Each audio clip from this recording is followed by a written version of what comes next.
Thank you. Good morning, everybody. Welcome to this meeting of the Development Committee of North Norfolk District Council on 17th of October 2024. I'm Councillor Paul Heinrich and I'll be chairing this meeting today. For those who haven't attended one of these meetings before, the officers who provide and present our reports and offer technical advice sit either side of me at the top table. In front of me in the central area sit the members of the committee who will be making decisions on the items on the agenda.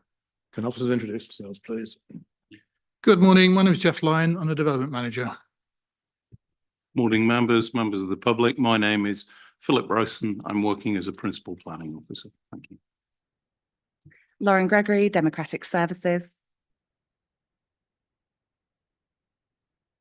Nikki Debbage, Housing Strategy Manager.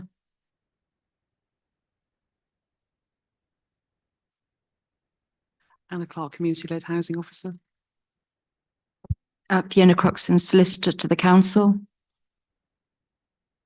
Thank you. I'd like to welcome all members of the public, both those attending today and those who are watching this remotely. For those who've registered to speak, I will call you to the front to the microphone at the end of this bench at the appropriate time. The usual notices, regards fire alarm. We're not expecting a drill today. If the alarm does sound, officers will lead you through the marked exits and down to the assembly areas, the car park at the front of the building or the flagpole to the rear. Do not use the lift, of course. Will you please make sure mobile phones are switched off or to silent. I don't expect us to be going on till lunchtime, but if necessary, we'll take a short break at about 11 o'clock. If we do so, then could I ask members of the public not to speak to councillors during that time? If you haven't found them, the toilets are out in the foyer. Oh, Lauren, apologies for absence, please. Thank you, Chairman. Apologies for absence have been received from Councillors Martin Beattie, Councillor Kim Toy, Councillor Angie Fitch-Tillett, Councillor Liz Vickers and Councillor Gerard Mancini-Boyle. Substitutes. We've got Callum Ringer for Councillor Martin Beattie, Councillor Tim Adams for Councillor Kim Toy, Councillor Luke Patterson for Councillor Liz Vickers and Councillor Kevin Bayes for Councillor Angie Fitch-Tillett. Thank you. Item 4, minutes of the meeting from September, Development Committee. Are there any amendments, errors? Or are we all happy with them? Can I have a proposer and a seconder, please? Thank you. Those in favour? Thank you. Items of urgent business, I have none. Yeah, none received. None. The order of business will be as on the agenda. And then we now move to declarations of interest. Just for the sake of clarity, I'll make it clear that in relation to the North Walsham application, I'm a member for North Walsham East, and my comments on the original application are a matter of public domain and in the minutes. I do not consider myself predetermined in any way on this. I also declare that I understand Peter Stibbons will be speaking in this. I know Peter, having worked with him on an education project in the late 1990s. I haven't met him since, I have to say. Just for absolute openness, I think it's what I should declare that. Right, Councillor Fisher. Thank you, Mr. Chairman. Just to say that I've known Peter Stibbons longer than either of us would care to remember, I guess. Councillor Adams. Yes, similarly, I certainly know Mr. Stibbons, but I also wanted to declare the interest and absent myself from voting as I previously corresponded with the applicant in respect of the application. Obviously, you know, I've got a responsibility to try and work towards the delivery of affordable homes, so I hope that's understood, but I will take part in the discussion and ask a few questions if that's okay. Thank you. That's acceptable. Thank you. Any other declarations of interest? Okay, in that case, we move to the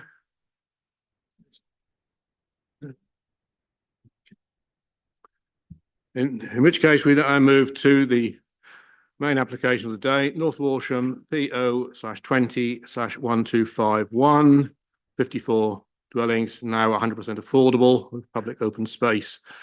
This was deferred way back in 2021 for various reasons which are in the minutes you have.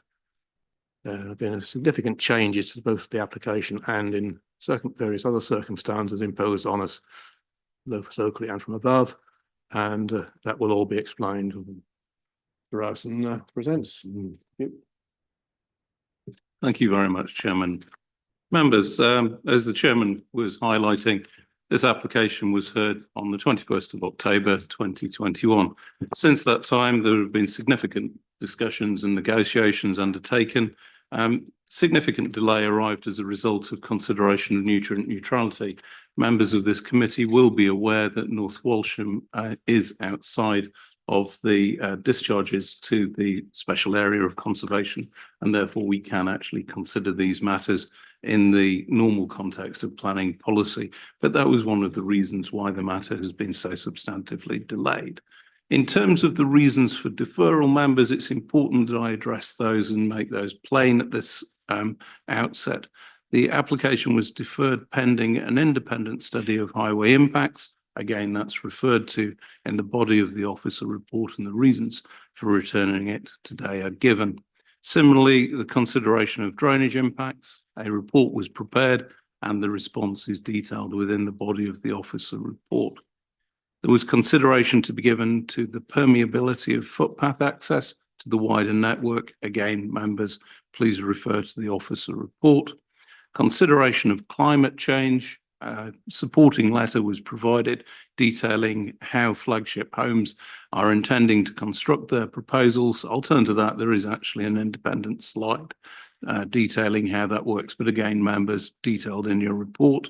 And there was an ecological assessment of the hedgerow. Members, you will recall from the report that you will have read that a section of hedgerow is to be removed under the proposals to form access to Station Road. Again, members, details in the report. Significant changes as outlined. We are now working to 100% affordable housing. That will be up to 54% affordable dwellings provided on this site. Moving forward, if I can then take you through the presentation. We'll go to the first slide, which will show you the site location plan. Outlined in red is the lion's share of the application site. Members, you will see a small triangle of land at the junction of Station Road and Norwich Road.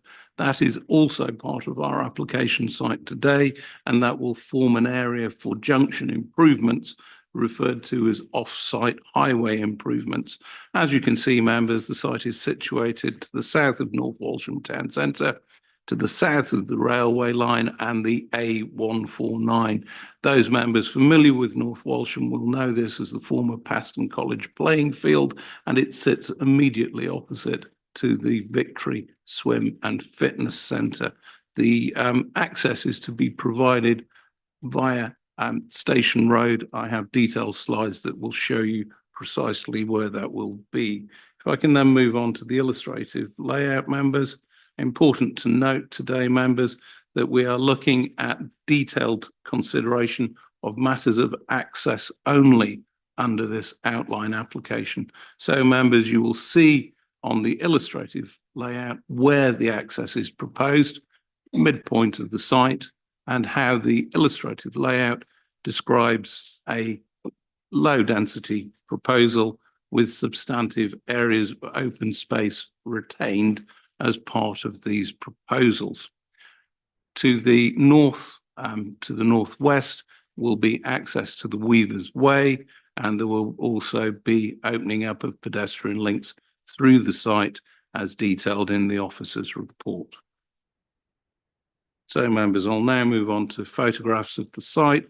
I've tried to orientate you by, if you look in the top right-hand corner, it shows you the general direction of the slides, and these are slides of the northern sector of the site moving across from the right-hand side to the left. And you'll see, members, there is a substantive area of scrub which is to be retained as part of these proposals and will be part of the biodiversity net improvement that will be achieved, and also a substantive screen of trees that exists between this application site and the railway line and the A149, which lay further beyond to the north.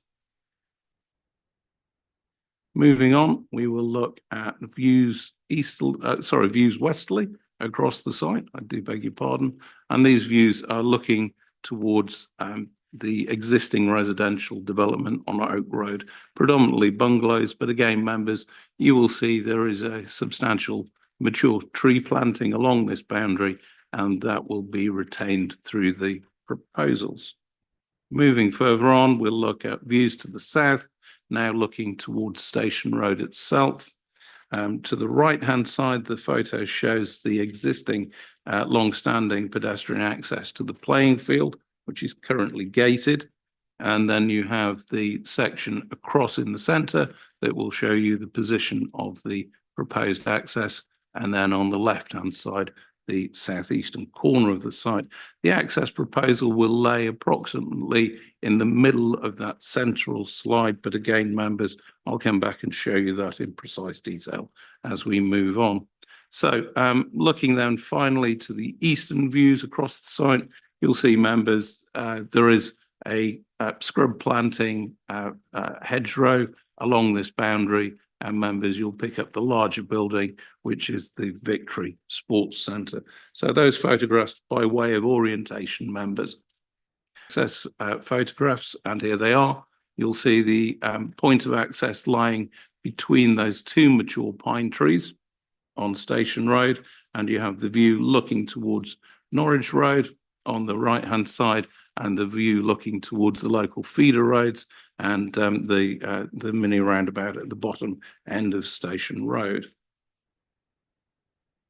The next slide shows you the detail of the proposed access. This has been revised under these current proposals and shows you an access which is 6 metres wide in terms of the running course of the highway. We have 1.8 metre wide footways on either side. Visibility splays are formed, as you can see on this detailed plan, and you'll see hatched in red the section of hedgerow to be removed. Members, I would also ask you to note in green there is notation for the new planting of hedgerow on either side of the proposed estate access road. This will more than compensate for the hedgerow lost, and the hedgerow planting will be of a more diverse species mix, which will be better suited to the local biodiversity. Current hedgerow is a mix of beech and hawthorn and is mature, but does have some value, but won't be of such a value that you cannot consider its removal for the formation of the access. Moving on, members, just to explain why the access is located at this point. This slide shows you the width of Station Road. Members, we will appreciate from the previous minutes, this is a narrower road, but it is in the region of 5 metres wide, and you will see the point of access is located at the wider section of Station Road to ensure that we have safe manoeuvring of vehicles in and out of the site. Now have a slide of the junction of Station Road and Norwich Road. On the right-hand side, looking down Station Road towards the builders merchants, and then the left-hand side, clearly the existing junction. Members, please note there is an access only restriction on Station Road, and you can see here there are footpaths on either side of Station Road. You will note, members, in the report and also in objections online that the footpath on the left-hand side of Station Road peters out in around about 25 to 30 yards up Station Road, and Station Road therefore is entirely reliant for pedestrian footfall on that footpath on the right-hand side of that slide. Next slide shows you the proposed junction improvements at Station Road. So members, you'll note that there are improved visibility displays proposed. There is a relocation of the hedge to ensure a widening of that section, that bell mouth as Station Road meets Norwich Road. and the potential relocation of telegraph poles, lamp standards, etc. That is part of these proposals and would be secured by the section 106, which I've heard from our solicitor this morning is in its first draft form. Pedestrian linkage. Speaking at briefing with chairman and portfolio holder, it was thought important to highlight the pedestrian linkage that you can see on the left-hand side that runs through the Victory Sports Centre will be improved by the County Council under a separate project very shortly. This is to become a pedestrian crossing with lights, and that will enhance safety on that pedestrian crossing. On the right-hand side, If I may interrupt. by all means, May I Chairman. correct you on that? There's no changes proposed to this particular crossing. The changes will be putting in light controlled crossings on 3 of the roads at the traffic lights. There will be no changes to this one, just for the sake of clarity. Thank you for your correction, Chairman. I stand corrected.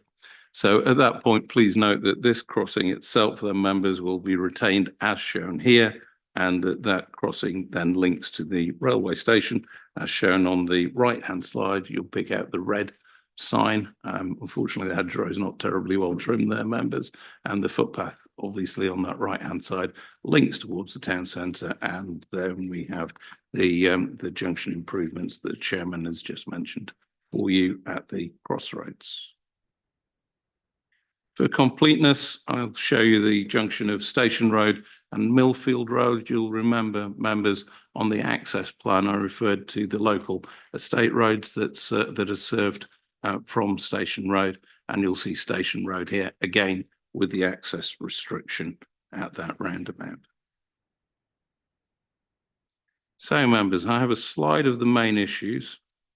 We're going to talk about principle, housing mix, affordable homes, highways, landscape, drainage, climate change, and then we will arrive at matters of planning balance. So if I can take you through those elements, the first slide deals with the matter of principle. I think, members, there's a key issue that's not mentioned here, but is detailed in the report. And members of this committee will be well aware that we do not currently have a 5-year housing land supply. It is therefore very important, members, that we consider these proposals within the context of the tilted balance as referred to under the NPPF. The local planning authority must significantly boost housing supply where there is a deficit in our district, and we should be promoting sustainable forms of development. And you'll see from the report, officers consider this to be exactly that. There is also an identified undersupply of affordable housing. We've been failing to meet our affordable housing supply targets as well. You will note, members, we have 54 units proposed here with a registered social landlord already working in partnership with the applicant and earmarking this proposal for early stage delivery, completion by 2026, I understand. So, turning to those negative matters on this slide, the site is allocated for an education allocation under the current local plan, education allocation ED1. The report details consideration of the education allocation, but notes that under the NPPF paragraph 126B, that where new uses are proposed and there is no reasonable prospect of an application coming forward for the educational use, it is appropriate to consider those uses. That is exactly the case, as you can see in the officer's report. The site is allocated as open land and is designated as such within the core strategy. The policy in this matter tells you that development will not be permitted on open land areas except where it enhances the open character or recreational use of the land. The proposals, as you've seen on the illustrative plan, do retain a significant amount of open space. And they promote accessible areas within that will be available to the public.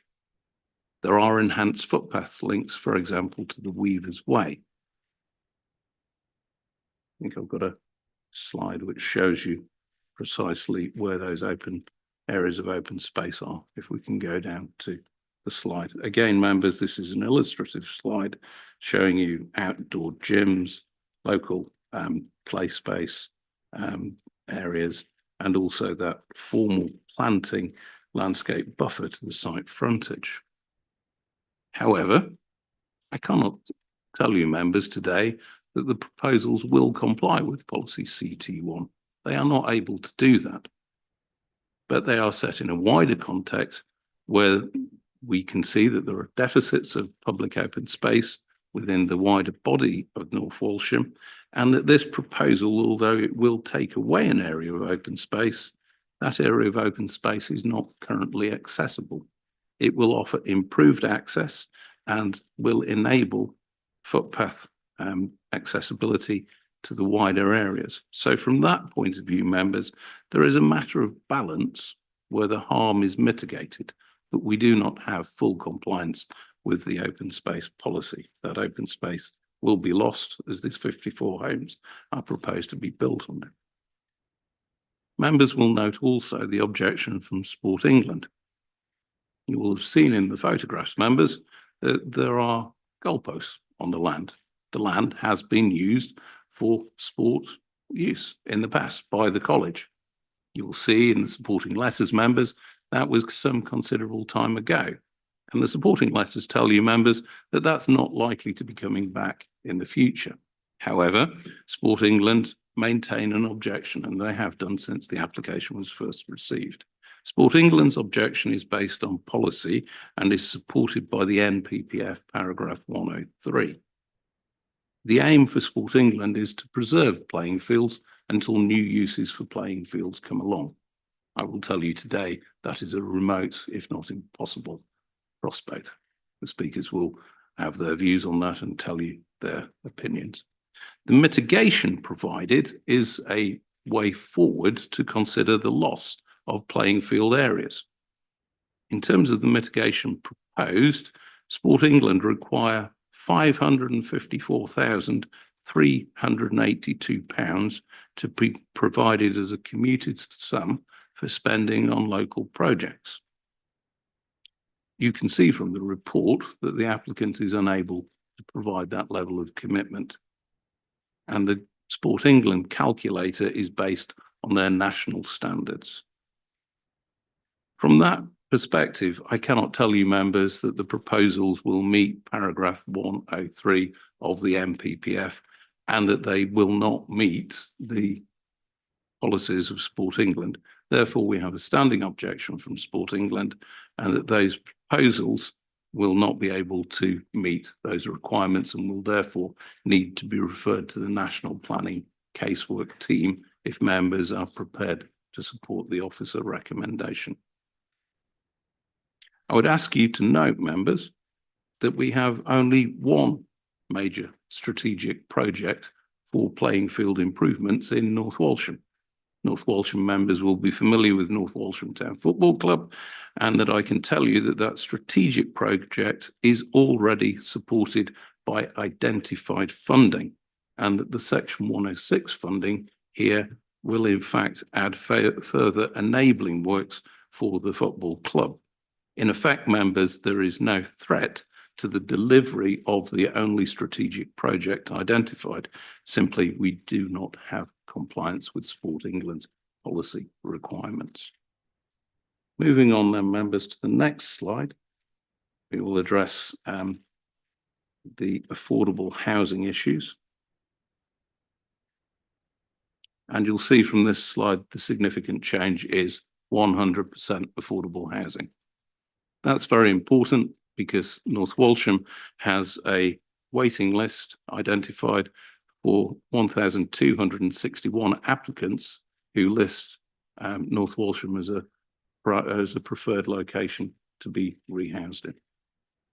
You'll also see, members, as I identified earlier on, there is a partnership registered social landlord flagship already identified, and they are looking to deliver this site as early as possible. I'm told early 2026, with commencement as soon as possible if permission follows. Moving on, we turn to landscape and trees. You will have seen on the slides, members, that we've got confirmed hedgerow improvement planting. We've got a large area of retained scrubland, which will be identified as areas which will be managed for biodiversity net gain. And the trees report shows retention measures to ensure that any losses are limited and that replanting will be provided wherever required.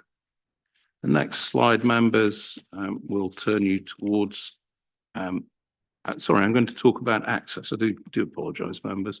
The issue of access, I don't have a slide on that, members, refers to that single point of access from Station Road.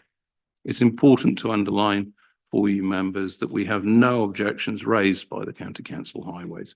I've spoken with the Highways team immediately before this meeting, and they've confirmed for me that they're happy with the capacity of the local road network. They are content with the configuration of Station Road and believe that these proposals are ones that should be supported. They also point towards the off-site improvements, which are considered to be essential to enabling these works to proceed without detriment to highway safety. The site is in a sustainable location with good access to public transport and with improved accessibility to local cycleways and footpaths. So from that point of view, the County Council consider that it is a sustainable site which will enable a modal shift away from the use of vehicles. If we can turn to climate change, my apologies there, Laura. The climate change slide details the measures that the applicant is bringing forward. You can see EV charging will be provided for each dwelling. There will be air source heat pumps. There's no gas boilers proposed as a result of this scheme. Modern methods of construction, Chairman, are proposed. These will be off-site construction wherever possible, and that will reduce carbon footprint in terms of the building process. There will also be a site management company which will maintain open spaces and hedgerows to promote biodiversity. Our next slide turns towards planning balance. And in terms of this matter, members, the deferral has been answered, we believe, as officers in terms of the report. And you will see that there are substantive material change as outlined in the report and in this slide. We are failing to provide sufficient new house building in our district. We are not providing significant levels of affordable housing to satisfy our local housing need.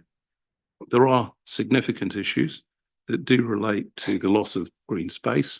We have an undersupply of green space in North Walsham, as highlighted in our report today.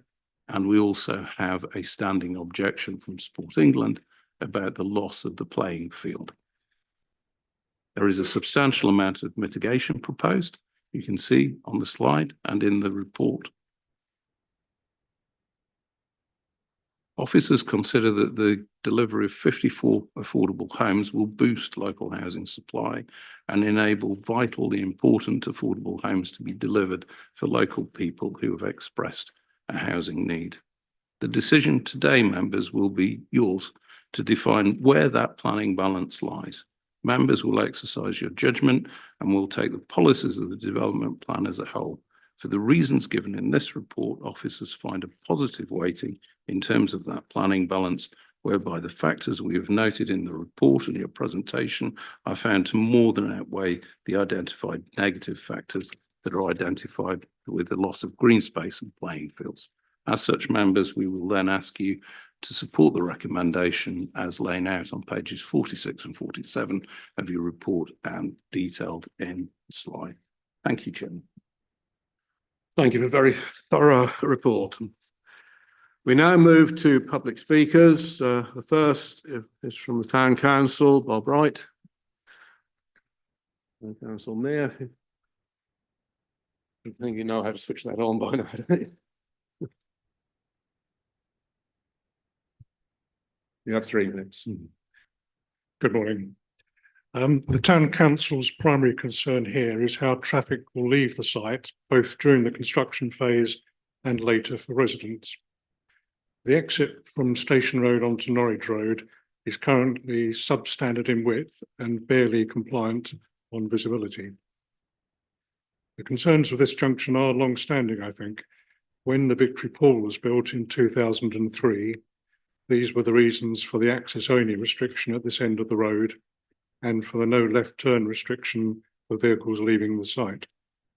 Clearly, at that time, the planners recognised the issues with the junction and sought to reduce the traffic using it. Now, the geometry of junctions is governed by the Department of Transport guidelines and defines the necessary visibility of oncoming traffic. NTC have stated in their comments that in this location there should be a 43-metre vision of traffic heading into town. This is measured 2.4 metres back from the giveaway line, which is where the driver is assumed to be. Now, here that is just possible if a car stops on the line. Stop a little further back, and the view is totally obscured by the 3-metre high wall and hedge at number 6 Norwich Road, and forward visibility is reduced to perhaps just 20 metres. In addition, parked cars often obscure even the best case visibility here. The proposed junction improvements we saw earlier do not actually make any change to that visibility. So our opinion is that this junction needs to be much improved if it is expected to provide the long-term safe exit for traffic. If a no left turn exit restriction from the development was to be imposed, as it was for Victory Pool, then this would certainly, if it was enforced, reduce the volume of traffic exiting onto Norwich Road, but would lead it to using the already busy Millfield Road, which itself also has a tricky junction onto Norwich Road. So to summarise, we do not believe that this proposal gives us a safe and sustainable traffic plan at this location. Thank you. Thank you. I have 2 objecting speakers. We'll start with Bernie Marfleet, please.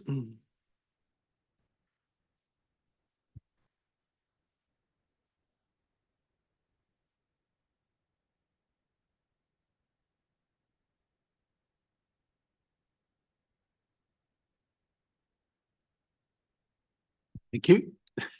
Thank you. I represent a campaign group for road safety in North Walsham, Save Our Streets. And we've had over many years a campaign to improve safety in this area of North Walsham West. And the issue that we've been particularly exercised about is over the western extension for the under the local plan. We've had very good relationships with the district officers and their consultants through Mark Ashwell and Bevan Carey. And a scheme has been put in there as part of the development brief, which we've supported, which will mitigate traffic impacts in this area. We feel that this proposal hasn't been assessed under the whole local plan process. It is premature. It's not just a technical departure. It is one that actually needs to be looked at properly, thoroughly, and over a period, not just an ad hoc development. I think also in relation to the open space issue, again, this isn't just a technical departure.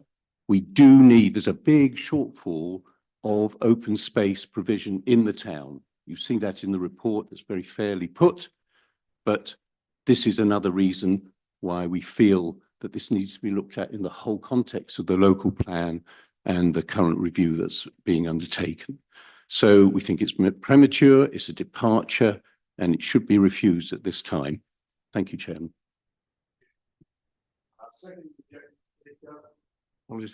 Second objecting speaker is Paul Brand. Yeah. Nope. In which case we will move to the supporting speaker, Peter Stibbins.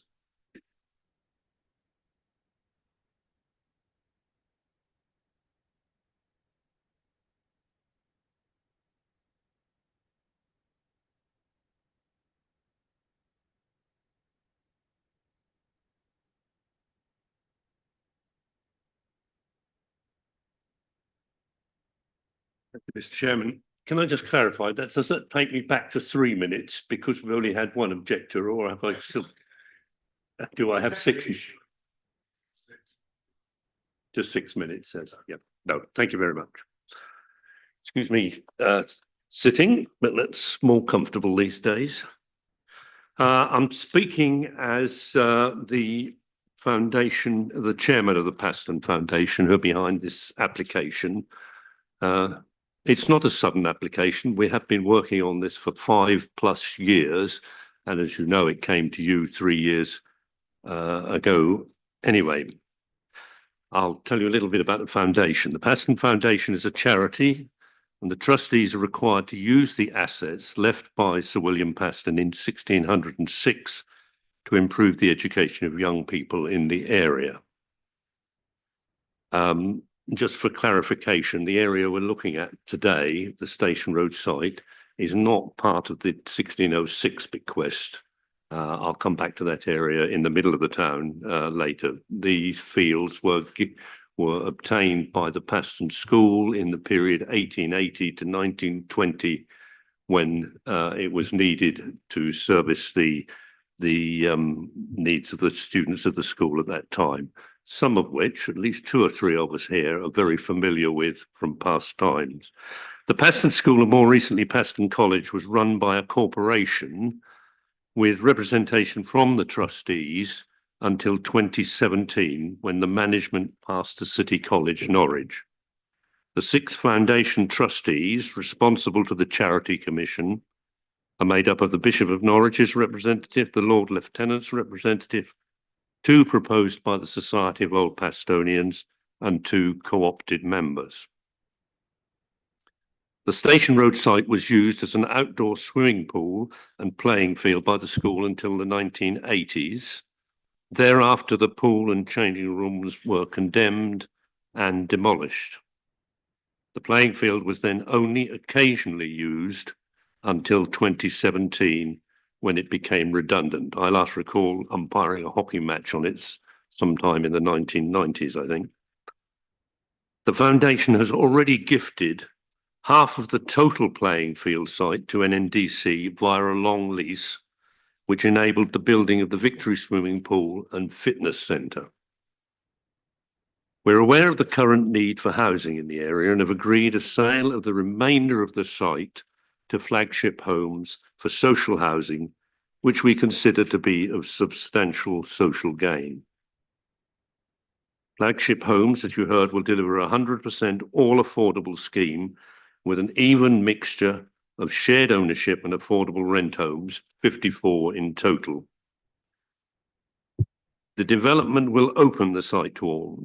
It's an important point, open, because at the moment it's a closed site, and it has been a closed site for many decades.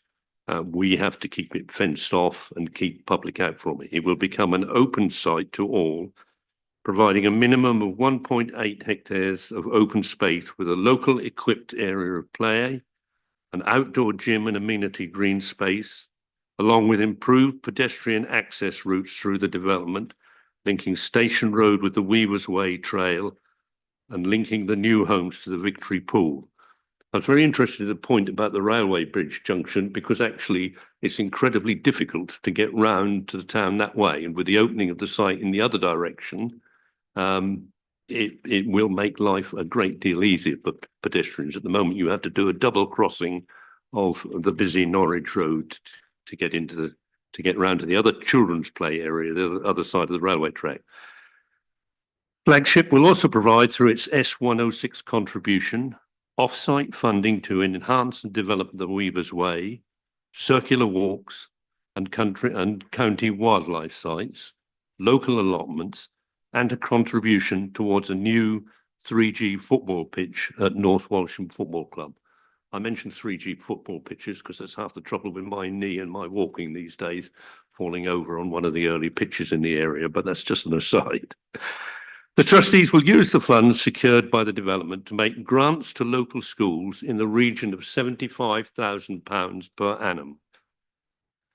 This arrangement is already agreed with the Charity Commission, includes grants opportunities for 9 secondary schools across North East Norfolk, and meets Sir William Paston's original aim of enhancing education across the area. The foundation hopes now, following years of delay, we can move forward with this scheme. If not utilised as proposed, the site will remain locked and fenced with no public access for the foreseeable future. Accordingly, the trustees are also Additionally, the trustees are also responsible for the town centre site, the Griffin site, and are currently dealing with substantial issues to maintain and develop educational provision on that site, which I'm sure you would agree are vital to both education in the area and to the economy of North Walsham itself. I would point out that educational provision in North Walsham draws in currently 600 students daily and is a major employer in the town. Overall, a substantial public benefit generated through the creation of new social housing and the ability of the foundation to generate funds that can make significant contributions to benefit the education of local people, we believe far outweighs any negative impact that the development of this redundant site might have. Therefore, we ask that the committee members use their planning judgment and consider the wider context and substantial benefits of this development when determining this application. Thank you, Mr. Chairman. Thank you. We now move to local member, and the presentation on that will be given by Councillor Mal Gray, who actually represents Market Cross ward.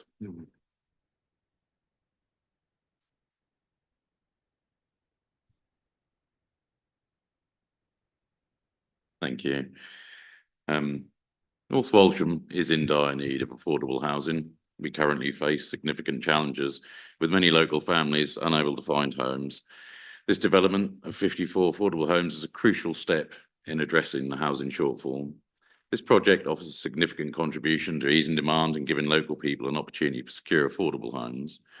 While the benefits of these homes are clear, I must raise the concerns that many residents have voiced regarding the impact on our community. First and foremost is the issue of green space. The development is planned on one of the last remaining green spaces in this part of North Walsham. While there is always a balance to be struck between development and preserving our environment, we must carefully consider whether alternative locations could have been chosen, especially those not earmarked for green and recreational use in previous plans. Traffic is another pressing issue. This part of Down already experiences congestion, and the narrow access roads are likely ill-equipped to handle additional traffic. Millfield Road already experiences far more traffic than it was designed to, and this issue will only become further compounded without alternative routes being provided. Local residents are rightly concerned about safety, and the recent traffic assessments may not fully reflect the current situation. I would urge the committee to look closely at how the increased volume of cars can be managed without causing disruption or risking the safety of pedestrians, especially given only one side of this road has pavement. Local services are also under significant pressure. Our GP surgeries and dental practices are already overstretched, and this development could exacerbate the strain on healthcare services. We must ask whether infrastructure improvements will be able to keep pace with the growing population and ensure that services remain accessible for both new and existing residents. In terms of wildlife and environmental impact, I understand that concerns have been raised about the effect this development may have on local biodiversity. Residents have reported sightings of birds of prey, deer, and bats in the area, and I believe it is essential that any ecological assessments are thorough and up to date to protect the species that call this area home. I appreciate that the developer has proposed measures to address some of these concerns, including Section 106 contributions towards local infrastructure. These are positive steps, but we must ensure they go far enough to mitigate the negative impacts. In conclusion, I believe that we must find a way to provide the affordable homes that North Walsham desperately needs, while also protecting our environment, ensuring our infrastructure is resilient, and addressing the valid concerns of local residents. I would ask that in future consideration be given to when we need an independent survey and analysis of the road network in North Walsham West. I urge the committee to consider these points carefully. Thank you. Thank you, Councillor. Okay, before I give Councillor Fredericks, the Cabinet for Housing, an opportunity to speak, could I ask officers if they could further address the highways issues following the recent advice we've had from County Highways? since that seems to be one of the main bones of contention that's come up from the public speakers.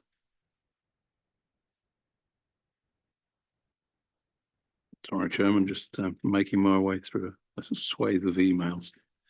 So I invited the highways officers from the county to attend the committee following briefing and a request from our chairman today. The officers were unable to attend. They had conflicts with other existing appointments. So we asked a series of questions. Could the access to the development be shared with the existing access at the sports centre? The highways officer confirmed that they hadn't considered that because that was not currently proposed by the applicant. They said, in addition, Station Road is a residential area subject to a 30-mile-an-hour speed limit. So there are no grounds as a matter of principle for objecting to the new access stroke junction. The proposed junction has the required geometry to serve this scale of development. So I would have no grounds for raising a highway-related objection to it. The next question we turned to was whether or not a restricted right turn in this question should be added as a condition. The engineer replied saying, requiring traffic to exit the development to the west only would not be enforceable and is not necessary. All other development accessed from Station Road is able to access and egress in either direction. So I can see no reason why we would restrict egress from the proposed development site. Station Road is wide enough for two-way traffic. It has continuous footway and the development will be required to make improvements to the Station Road, Norwich Road junction. The off-site junction improvements will benefit all users of Station Road, but could not be justified if a left turn out development was imposed. The County Council would not support the promotion of a traffic regulation order to ban the left turn from the development access. Finally, we asked a question as to record of enforcement and abuse of the access-only restrictions at Station Road. The engineer replied, I have no information regarding whether there are any abuses of access-only restrictions on Station Road. This application was assessed on its own merit and the enforcement stroke abuse of the access-only restriction was not a material consideration of the submitted planning application. Those are the comments from the highway engineer following our briefing, Chairman. Thank you. I hope that clarifies things for members. I will also, at that point, just add from a meeting with highways in the town on Monday that when the work on the Norwich Road A149 junction is undertaken, there will be revised pedestrian crossings, lights controlled from the skate park side, in other words, from the Weavers Way side to the town, across Norwich Road, and a revision of the existing lights controlled footway from the town to the station. So there'll be three ways at that junction, which is, again, improves the access to via Weavers Way into town for all people in that end of the town, regardless of whether this application goes ahead or not. It is another benefit, but it is another consideration. Councillor Fredericks, I'm sure you wish to speak on social housing. Thank you, Chair. Good morning, members and members of the public. Thank you all so much for coming. I'm going to speak for the person that isn't here, and that's our homeless. I'm going to speak for every single one of those families who need a home in actually the perfect location, where they can walk into town, where they can walk to leisure facilities, where they can walk to schools, where they can flourish at the leisure centre. This is going to cut down car use because people can walk to the station. I can't think of a more ideal location to bring a child up. And that is the first foundation for children to thrive, is a safe, quality home with their parents who've got access to work. I speak on behalf of the homeless and I work but on behalf of the homeless. And people speaking today will have a home. So I want you to remember, we have approximately 54 families in temporary accommodation that actually may come from North Walsham. They certainly come from North Norfolk. When we look at the allocations policy, this is the people in need in North Walsham. This is the people that are in need that already have links and reside with families and maybe sofa surfing or living with relatives in North Walsham and surrounding areas. I speak for the homeless and I work tirelessly with my fantastic officers for the homeless. And I thank you for bringing this site forward, because I can't think of a better site. I've never seen a better site for people to thrive and grow and reach their full opportunity. Thank you. Thank you, councillor. Members, who wishes to go first? Yes, councillor Netherway. Well, thank you, Chair. I'd like to get the elephant out of the room quite early if possible, one of them, and that is Sport England.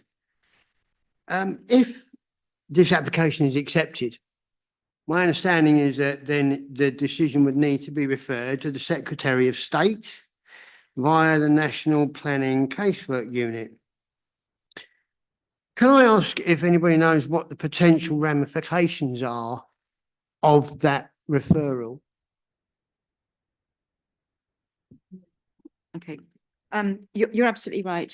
If it is approved today, references then made it then goes to and Sports England maintain their objection, then it goes for decision to the Secretary of State, and then they determine whether or not the to decide whether or not to let the application remain as approved, or it's called in for the Secretary of State to determine, in which case it will normally be normally go to a public inquiry before a planning inspector to hear all the detailed arguments.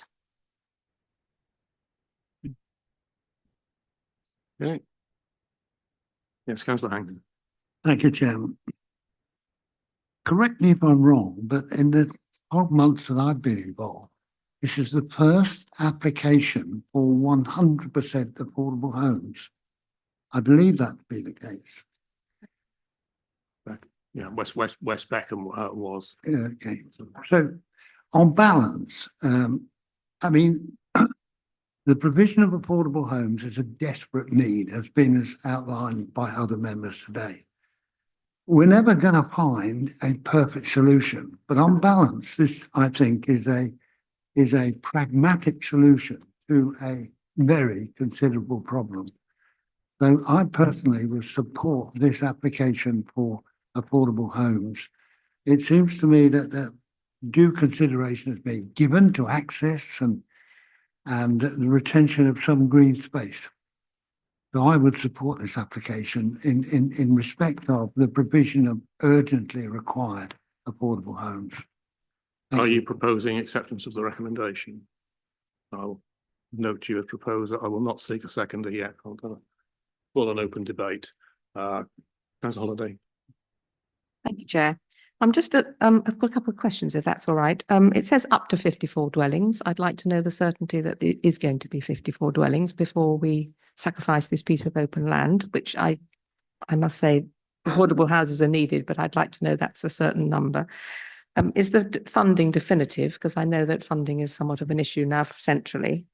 I'd be interested to see what the access is to the off-site green space. I don't know if you can show us that, because there's going to be a lot of dogs in that little estate, and I want to make sure they've got somewhere to be exercised. It looks as if the air quality is going to be all right, which is quite comforting because there is a lot of traffic around that space, and I just want to be reassured. I've just quickly looked at the air quality report and I think it's okay.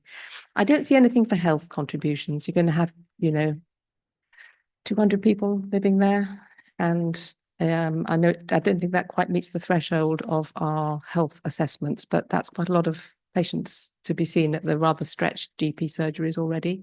So I'd like a little bit of reassurance on why that wasn't considered. And I think that's it. Thank you. If I can just cover the dogs, I'll put a North Walsham Town Council hat on for that. They're beside the skate park, the other side of the railway line, accessible from Weavers Way. There is a dog exercise area. This can answer the other question. Members, it's an outline application. The number up to 54 is a ceiling. It is the maximum that this permission will allow. In my discussions with Flagship, who are at the back of this room, I'm sure they will be doing everything they can to arrive at 54 dwellings. There's lots of space around this site. I think there is a very reasonable probability that we will see 54 homes through the reserve matters. But I can't tell you today, members, because it is an outline, that you will definitely get 54. We can only say it will be up to 54. The next question relating to funding, we have officers from the housing team here, so perhaps can defer through you, Chairman, to those officers. I understand we are to see imminent delivery from the site if it is approved. Access to green space was discussed and agreed, but in effect, members, you will see a reserve matters application that will give you the precise details of green space access once those fine details of design are available. Air quality, correct, yes. The supporting information did give information that supplies evidence that air quality will be acceptable to residents as a result of these proposals. In terms of health contributions, it's correct that we are under the threshold here. And so from that perspective, there was no consultation with the health authority. Again, members, this is an older application and is one which has been with us for some time. Our policies move forward and the emerging plan obviously will give you more precise information about health infrastructure and how future applications will be considered. But today is a day for determining applications under the core strategy and the matters as the core strategy advises. And so we can only advise that there was no consultation on that basis. If I can then respond via housing team. Yeah, if I can come in on the funding issue, this is guaranteed funding. So Flagship are a strategic partner of Homes England, which means they have a guaranteed level of funding already to deliver a guaranteed number of homes. That's one of the reasons we know this site can be delivered quickly, because they need to be delivering those homes within the time frame that they've received the grant for. So there is no bidding of grant for this. The grant is already there and secured. So the funding is in place, ready to go. You satisfied, Councillor? Councillor Fisher. Thank you very much, Mr. Chairman. Talking of my interests, which are sport and rewilding areas of ground for both wildlife and flora. It's a sad day to lose any piece of ground as open space. However, North Walsham Rugby Club is where it is at Scotto because it could find no home anywhere nearer than North Walsham. I played cricket for Bradfield, which is the nearest cricket ground. I also played hockey, if you would believe it, for North Walsham men's team. And all this a very long while ago. And one of my last games of cricket was on the Paston Field. So it's very sad to see any of this go. But we have to balance our needs today and look at the mitigation that's been shown to us by the officer's report. And I too will be supporting this application.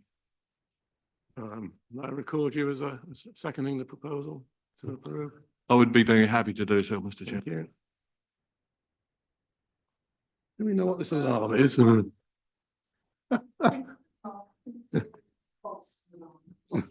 Thank you for checking. It didn't sound like the normal alarm. That's why I didn't do anything.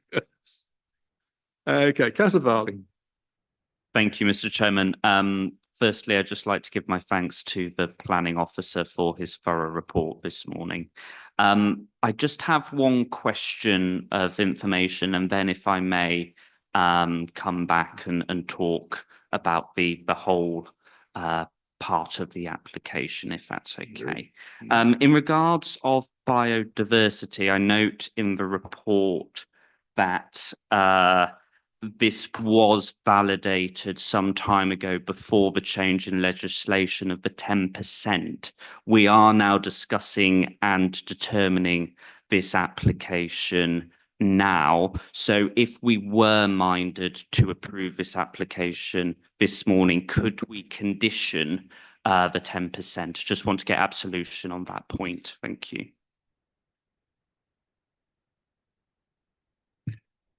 Yeah, as I say, this came in before the mandatory requirements on BNG. So it wouldn't be covered under the legislation that relates to BNG. It would be a voluntary compliance with the 10%. So under law, we can require a minimum percentage increase of about 1%. We can't insist that it be 10%. But obviously, if the applicant's prepared to sign up to a condition to voluntarily get to that level, then that's something we can do. Thank you for that clarification. That's much needed. I really do hope and urge the applicants that they will consider that. I think it's really important. Talking more about the biodiversity aspects, it is concerning with that loss of hedgerow. However, it is encouraging that they plan to plant new hedging, which will encourage biodiversity. It's nice to see, where possible, the retention of the trees and, of course, replanting of trees when necessary. Really great to see the fantastic eco-green initiatives of the dwellings, electrical vehicle charging points, also air source heat pumps for each dwelling as well. It's really important that we have good green energy and those good eco credentials. We really need to be striving now for passive housing standards. So it's nice to see that. We've spoken so much this morning about the balance, you know, the loss of biodiversity, the loss of a green space, but we desperately need affordable housing in North Norfolk and certainly in North Walsham. And, you know, having looked through the report, having heard statements this morning, I am encouraged that this is balanced. So I am prepared to support this application. Thank you. Thank you. Councillor Ringer, then Councillor MacDonald. Good morning. Thank you, everybody. Just want to touch on a couple of things here. The first, we talking about the housing mix, and I know that this is probably a reserved matter and will come back to us later. But I just wanted to find out, first of all, if there is any indication of what that mix would be, and whether, because this land is allocated as educational land, whether there'll be any that will be allocated under a local lettings policy as opposed to the general need. The portfolio holder speaks very passionately about this, and I completely agree with that, and there is a lot of urgency. And one of the things about this site that I think lends itself to these houses is its proximity to the town centre. I do think that we need to see a little bit more on alternative to vehicles in this. So no mention of cycling provision, for example. And I think we need to make sure that any access routes to the town centre do account for that. The question on the traffic and about the shared junction, to me, that would seem preferable. I don't know what other people think about that, but that, rather than have two junctions on that stretch of road, I'd have thought that one might be better, but that's my own view. Ultimately, we need to get the cars off the road. So the point I'm making really here is about the active travel provision. Open space, I think, whilst I recognise the importance of it, I think the key to it is actually access. And because there has been no access to it, it's been of limited value. And it is just a piece of grass that is cut at the moment, the majority of the site, which is therefore also of limited biodiversity value. So I think that there is scope in here that the development will actually see an improvement anyway. One thing that hasn't been mentioned here, and I think actually is, to me, probably the most important thing, is its allocation as an educational site. I should probably hold my hands up here as an ex-Paston student. And although I haven't been a Paston student for 15 or so years, I'm aware of the age of the current facility.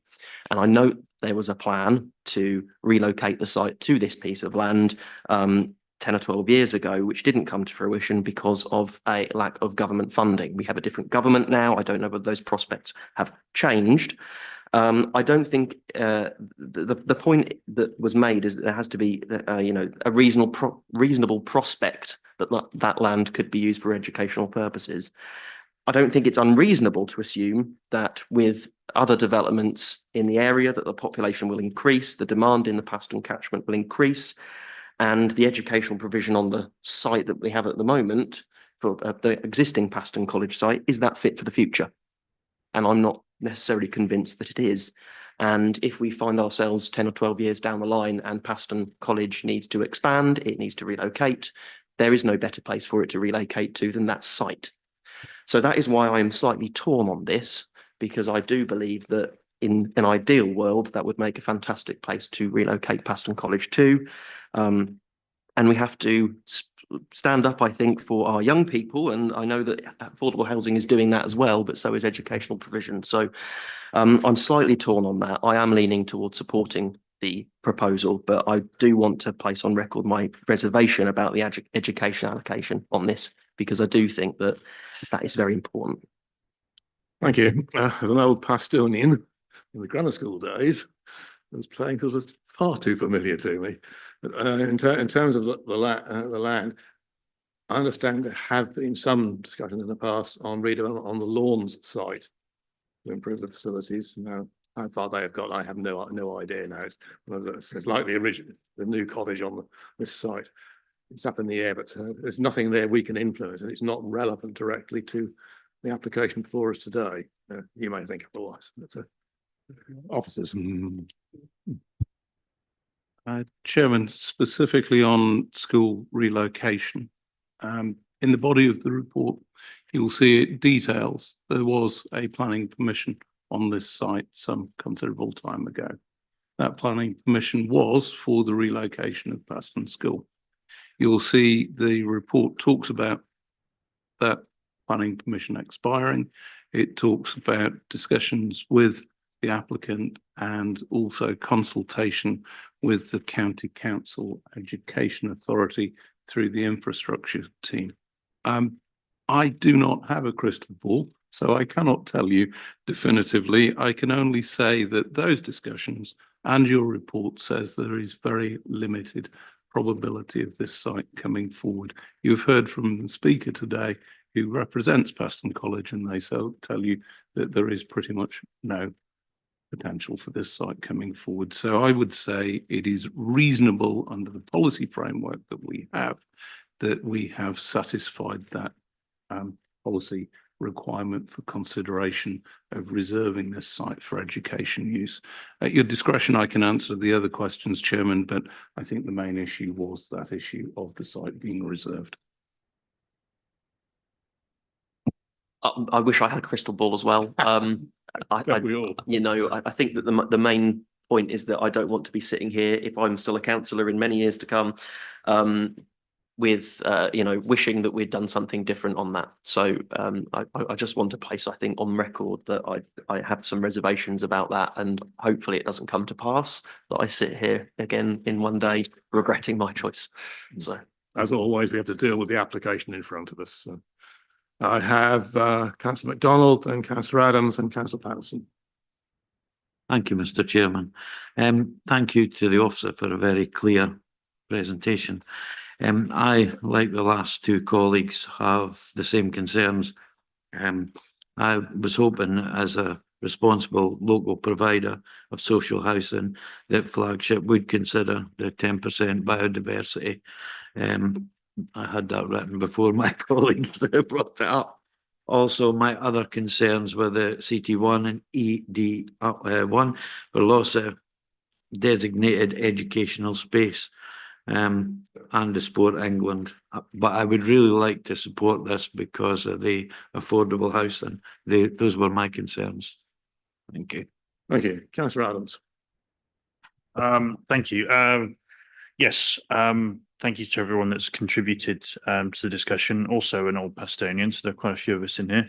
I just wanted to ask questions about the open space contributions, really. So I can see there's obviously the local area of play, as suggested in the draft terms for section 106.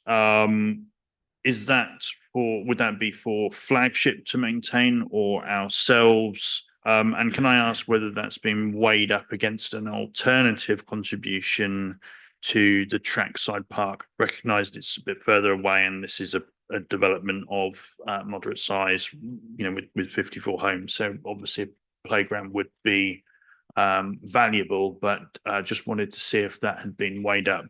Firstly, and secondly, in terms of the allotments, has that need been established? Do the town council, presumably the custodians of allotments in the town, have such a project in mind? I have to concede I'm not a big advocate for the current model for allotments. I don't think they're currently meeting the need for that they were originally envisaged for. So I'm always curious to see that balanced against potential other space, open space contributions, community orchards and that sort of thing. So I just wanted to try and understand in greater detail the consideration that had been made there. And just going back to Councillor Netherway's earlier point, would we have any idea how long the consideration of the Secretary of State might take? Thank you.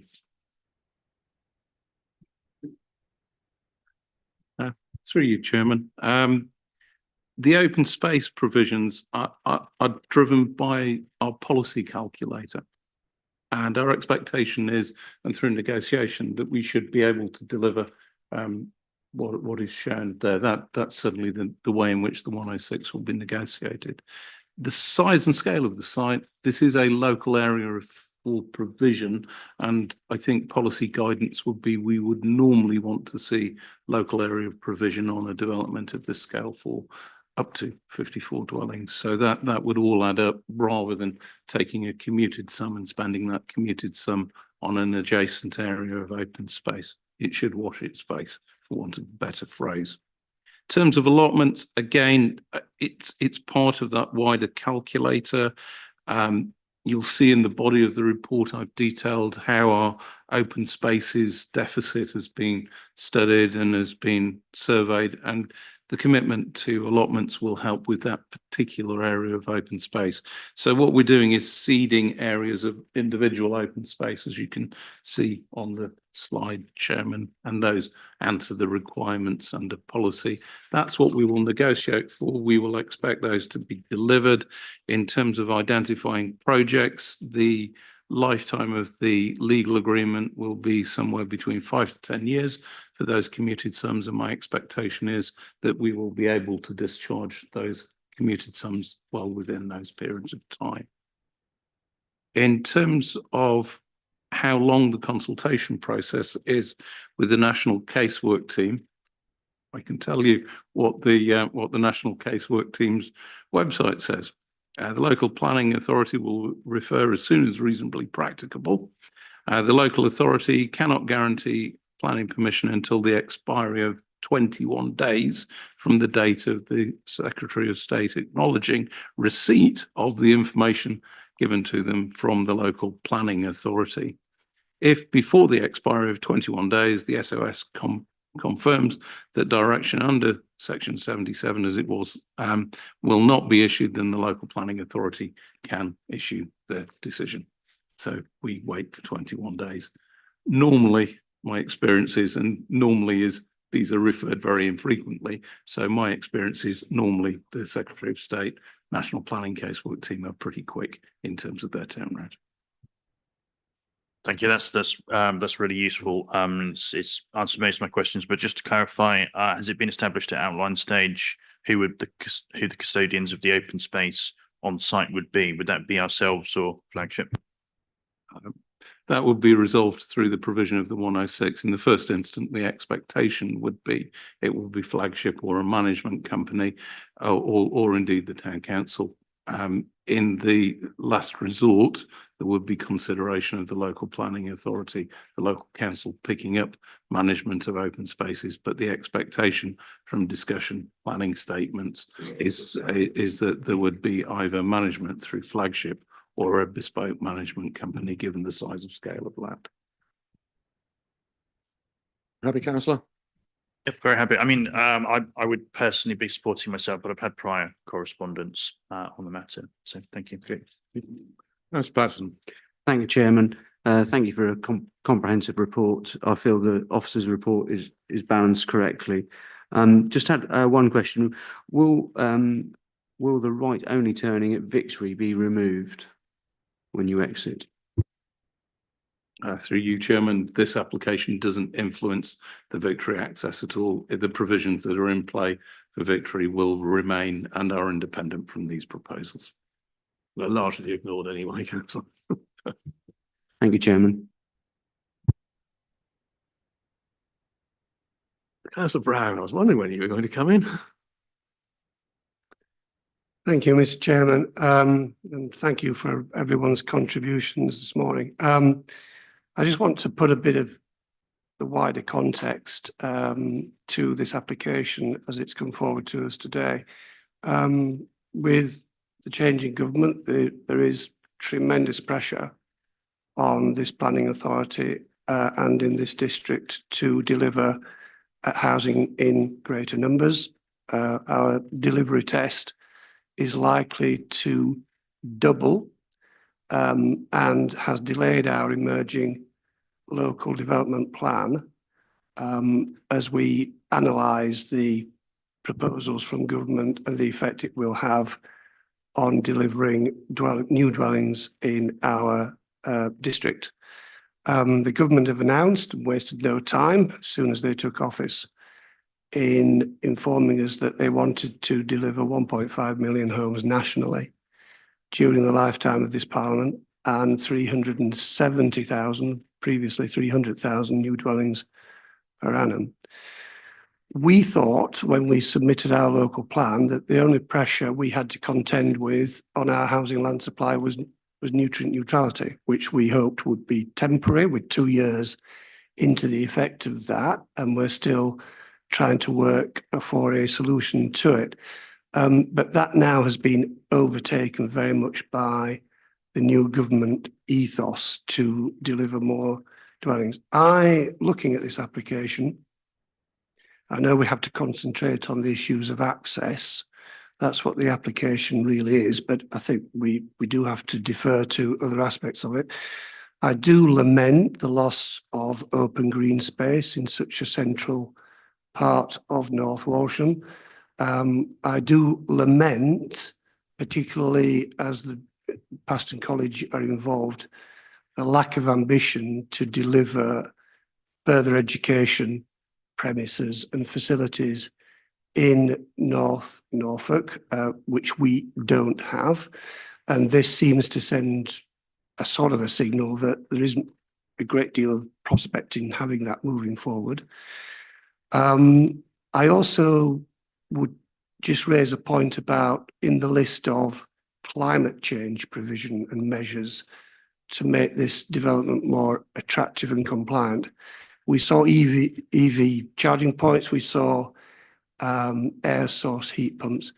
We didn't see solar paneling. That I'm not sure whether that is an oversight in the presentation, an excellent presentation, I have to say, to Mr. Relson, and his presentation and the report this morning is first class.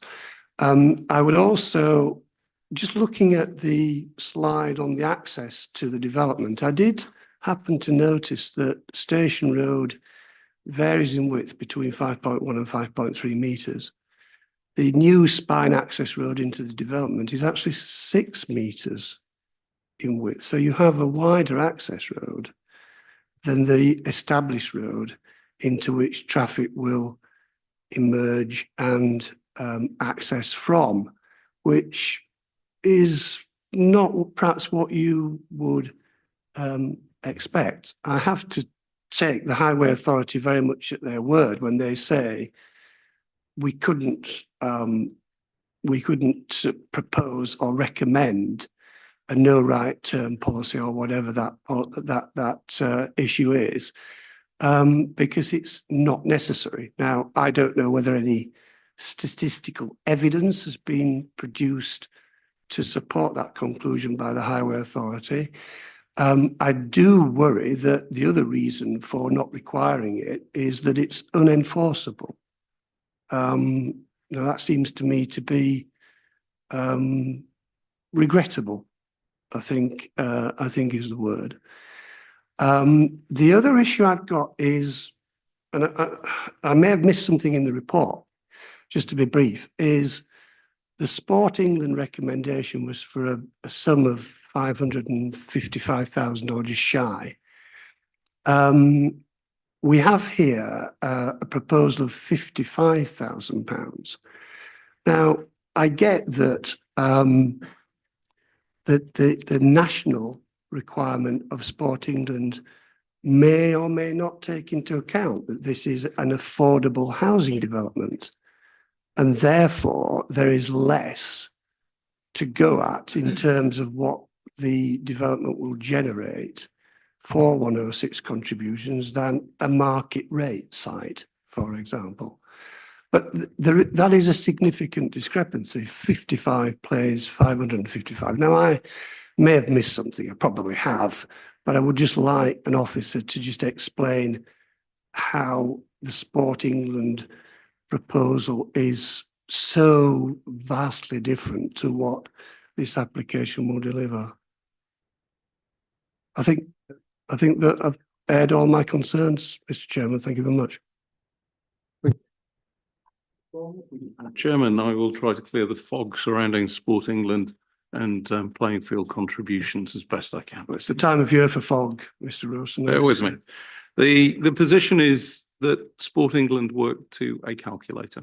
They take the size and scale of the land that's under playing field provision, and they work forward from that multiplier, looking at values in terms of cost standards for delivery of playing fields to suitable standards in other locations. There is no provision, no allowance for a proposal that is for affordable housing rather than market housing. It is a requirement of policy principle to replace the land that is lost with an equally commodious provision in a new project. So there would be no provision under that policy for discounting for proposals that are otherwise worthy dealing with provision of affordable housing or other social important elements. From that perspective, it is simply a brass tacks final figure that is to replace the sports facility from A to take it to B. You satisfied, Councillor? Thank you. Councillor Bayes. Thank you, Chair, and thank you, officers, for an extremely clear report. As a substitute to this meeting today, I've got just some questions that probably I just need clarification on. Your microphone's gone off. Yeah, you referred to the application of 1,261 on record across North Norfolk wishing to live in North Walsham. Just wondered whether how that will benefit the people of North Walsham in particular. Second question is the money committed to North Walsham Football Club. I'm unaware of their constitution, but what guarantee would be in place that that money would be safeguarded? Third question, I do pick up the access points to the site or off the site location of the development. Having driven down that road, I'm just concerned about Station Road getting onto Norwich Road, and can confirm the actual parked cars along Mill Road do cause a considerable concern if you're trying to get up onto Norwich Road. I can only my concern would be also that might be the case with Station Road as well. And the final thing is about the possibility of widening the pavement. That looks quite narrow along Station Road at the moment. Would that be something that would be possible? Chairman, I'll go through those as we receive them. In terms of demand for housing, we have our wonderful housing colleagues here, so I will defer to them to answer that after I've spoken, if that's possible through you, Chairman.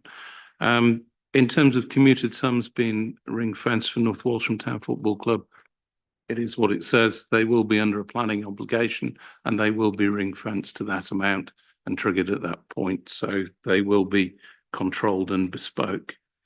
In terms of access to Station Road, we showed a slide for access improvements at Station Road, Norwich Road Junction. There we are.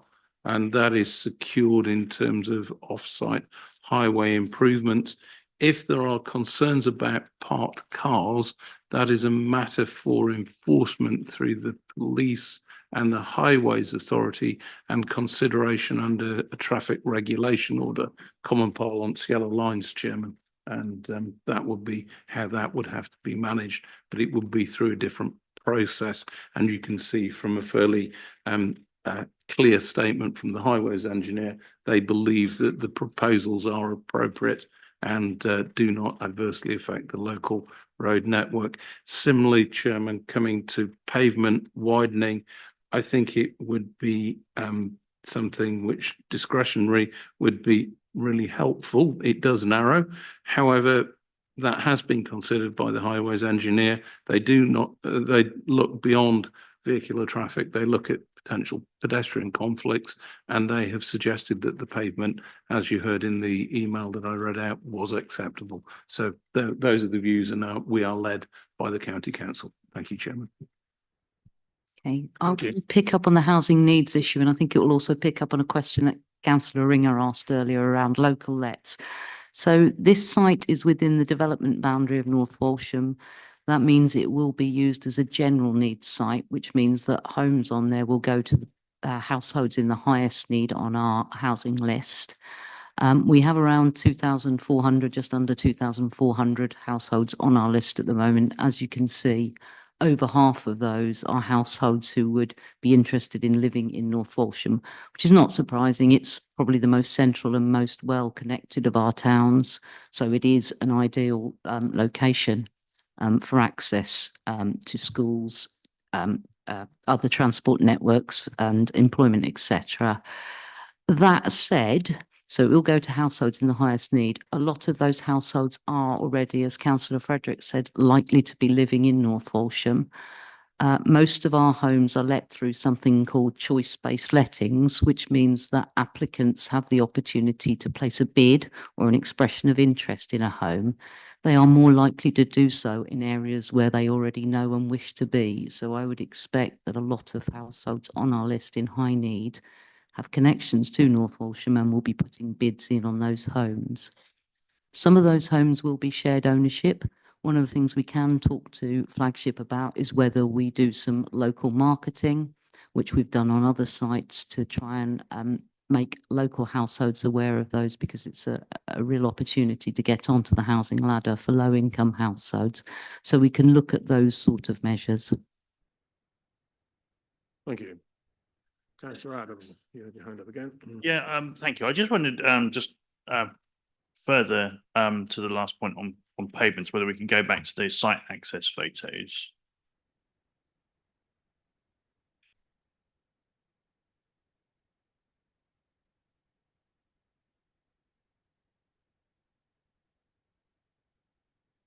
So I think there's a different one, isn't there? Yeah, there we go. I just wanted to clarify what the highways definition of the width would be, because if you look at that street light there, that's quite some way into that hedge. I just suspect there's some of the width has actually been lost by the hedge itself, or unless it has been properly measured. So, I mean, to me, you take it back to where that column is there, that looks quite appropriate in terms of the width to me.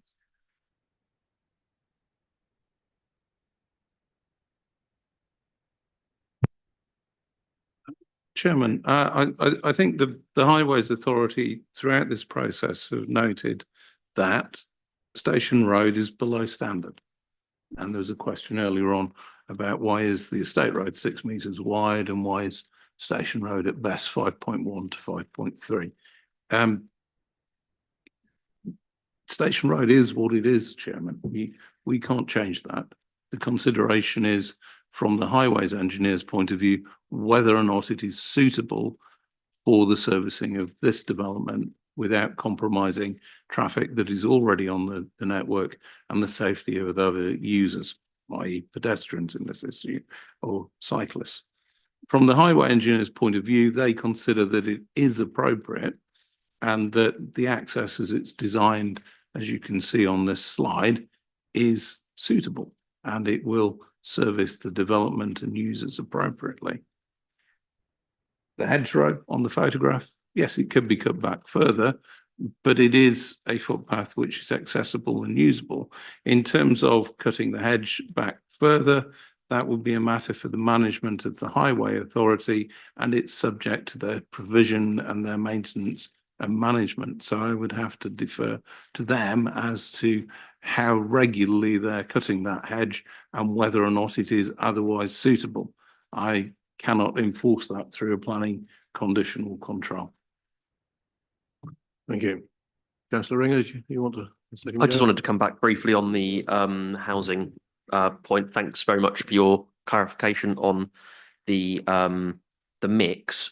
Could you give me a bit more information on if there is any information on how many might be shared ownership? I think the supporting speaker alluded to it might be 50-50. Is that a good estimate of what you're expecting? Yes, I think that is a fair estimate. So under planning policy, this site would have been 45% affordable housing. We would expect of that 45%, 80% to be rented and 20% to be shared ownership. So we're negotiating with Flagship around about a 50-50 mix between rented and shared ownership across the whole of the site. I know you also asked about mix. We've provided some need numbers and an ideal mix. And again, we're in discussions with that, but broadly speaking, Flagship will match our need request. So there will be a range of properties from 1 through to, very importantly, some 4-bed properties on there, because that's one of the highest unmet needs we have in the district.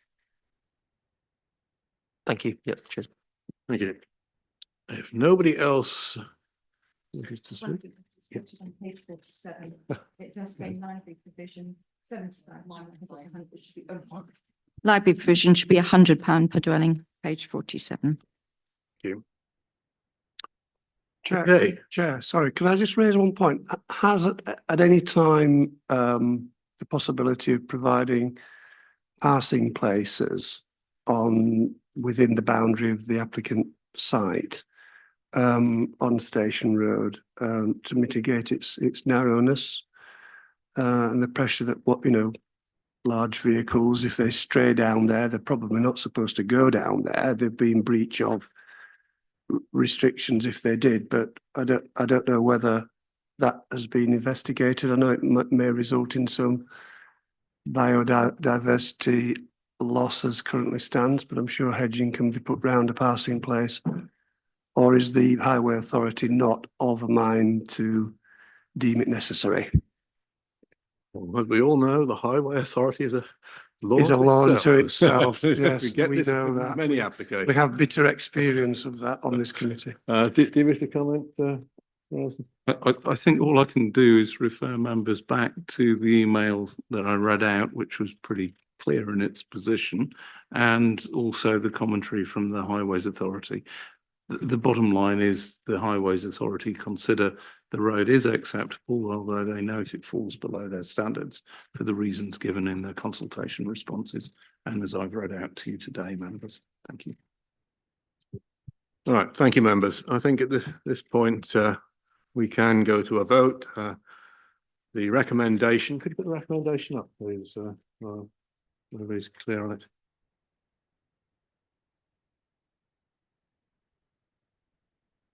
Okay, the recommendation is as on the screens and in your papers. It is for approval, subject to the referral to the Secretary of State yes 106, and any other conditions as deemed necessary by the Assistant Director Planning. It's proposed acceptance by Councillor Hankins, seconded by Councillor Fisher. We can vote, please, Lauren. Thank you, Chairman. Councillor Adams, As stated, abstain. Councillor Bayes, Councillor Brown, Just about 4. Councillor Fisher, 4. Councillor Hankins, Councillor Heinrich, Recognising the local issues will not necessarily go away, reluctantly 4. Councillor Holiday, Councillor MacDonald, 4. Councillor Neverway, Councillor Patterson, 4. Councillor Ringer, 4. Councillor Toy, 4. and Councillor Varley. That is 12 votes for and 1 abstention. The vote is carried. The application is therefore approved. Okay, it's 11:05. We have 2 further applications to deal with, plus the usual administrative piece at the end. We'll take a 10-minute break. We have everybody back by past, please. I would like to finish by 12. I'll be elsewhere by 1 o'clock.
Thank you.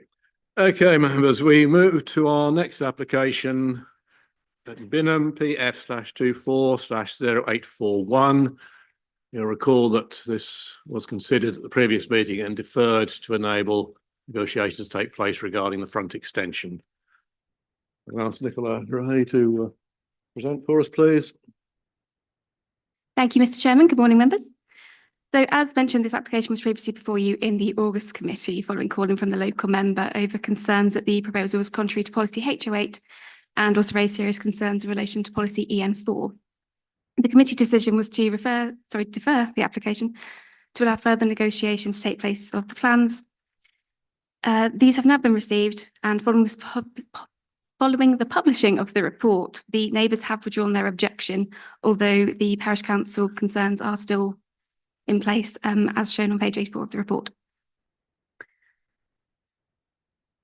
Just to show some reminders of the site, this slide shows the site location plan. The blue boxes to mark listed buildings with the site edged in red and Front Street and Field Dawning Road marked in yellow. This slide shows a more focused view purely of the development site with the original proposal drawn in, so just to show where the site is. These are some pictures looking at the front elevation from the north and the south. The relationship to the neighbour can be seen slightly here on the right-hand side picture where the flue is, and there's a party wall in that line in the shrub that you just can't quite see. This slide shows the front elevation from a more front-on perspective. And this is the rear elevation looking north as well towards Field Dawning Road. This slide shows the rear elevation with the rear extensions that would be sited either side of the arched window in the central part of the elevation and extend to the boundary on each side. This slide was put in to show a more clear relationship to the neighbour. The party wall can be seen in this picture between the two properties, and the front extension would be set slightly back from the party wall now, closer to the cat side roof that you can see in the background. This slide shows the original. Oh, have I skipped one? No, okay, that's fine. Sorry, my apologies. So these are the. Sorry, begging pardon. I think I've got a mistake on the slides. Okay, these are the existing elevations, and I think the previous slide were probably the originally proposed floor plans as well. This slide shows the currently proposed elevations. Yeah, apologies, I think there were a couple of slides missing in the PowerPoint. So the key issues are the principle of development. Although cumulatively the proposal is quite large, they are subservient to the main dwelling. Barn has not been altered since it was first converted in the 1980s, so the view is that the proposal would not be contrary to policy HO8. In terms of impact on the character of the area, the main concern was the impact on the Binham Conservation Area. There's been no objection from the conservation team. The materials are sympathetic, and the area of Bunkers Hill Barn is relatively sheltered, so the conclusion that there's little harm to the conservation area or the overall character of the area. The main concern with amenity was the impact to the immediate neighbour. The size of the front extension has been reduced from the previous plans and moved slightly away from the party wall to reduce that impact. In terms of ecology, a risk assessment and emergence survey has been conducted, and as a result, conditions have been secured to mitigate risk to bats and birds. And the parking provision isn't going to be affected in the proposal. The recommendation is for approval, subject to conditions regarding time, development in accordance with approved plans, materials, conditions requested by conservation, conditions for ecological enhancement, and glazing of the rear elevation, which was mentioned in the previous committee as well. And that's the end of the presentation. Thank you. Thank you. As the slide wasn't available, could you just expand a little bit more about how the front extension has been reduced, change, and how that impacts on the neighbouring property, please? Absolutely. Apologies for that. So the original plans had the front extension abutted to the party wall between the two properties and extended further out. So that has now been reduced in terms of its width, height, and projection out to the front extension as well. Thank you. Okay, we will move to speakers then. I have no parish speaker, no objecting speaker, one supporting speaker, Mrs. Halpin Hill. Come to the front, please.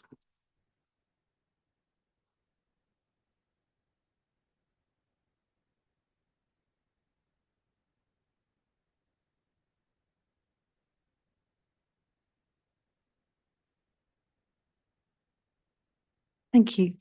Good morning, Mr. Chairman, members of the committee. Thank you for allowing me to speak. My name is Jenny Halpin Hill. I've been the owner of Bunker Hill Barns since 1998. Just want to very briefly go over our connection to Binham and the needs that we have to extend, just so that that's very clear. I was brought up in Norfolk. I went to school in Wymondham and then closer to our family home in Smallborough, just outside North Walsham, and then in Norwich. And when I left home in the 20s for college and work, in my 20s, the idea was always to come back and ultimately to retire to Norfolk. So in 1998, when we had the possibility to buy Bunkers Hill Barn, we did so, and in fact got married in the Priory where my eldest child was baptised. Over the intervening 26 years, we've loved coming to Binham every Christmas, every summer, all the weekends that we possibly can. My extended family's still here in Norwich and in Lynn and in Wymondham. And as I say, the idea was always to come back to this house and make it our permanent home. With our children now grown up, we are at the stage that we want to move up here and make it our permanent home. But with 3 enormous young adult children, the house simply isn't big enough.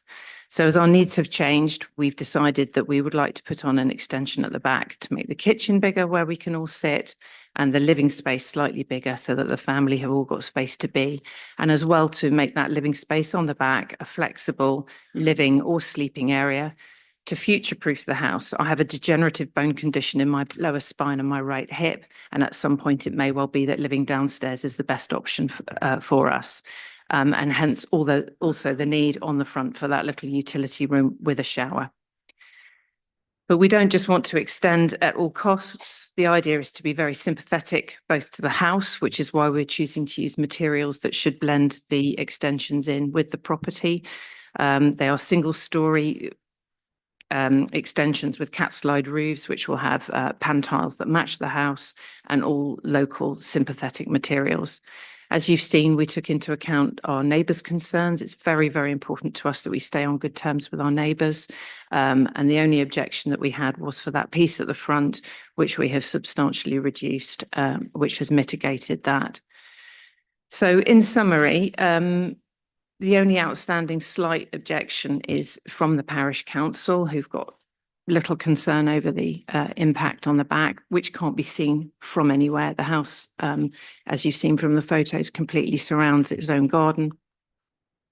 And we would very much like to think that any minor concerns that they have over these small extensions would be offset by allowing us to permanently enjoy our family home and continue to enjoy the village, but also more importantly, go on contributing to the village and the parish as we have done over the last 26 years.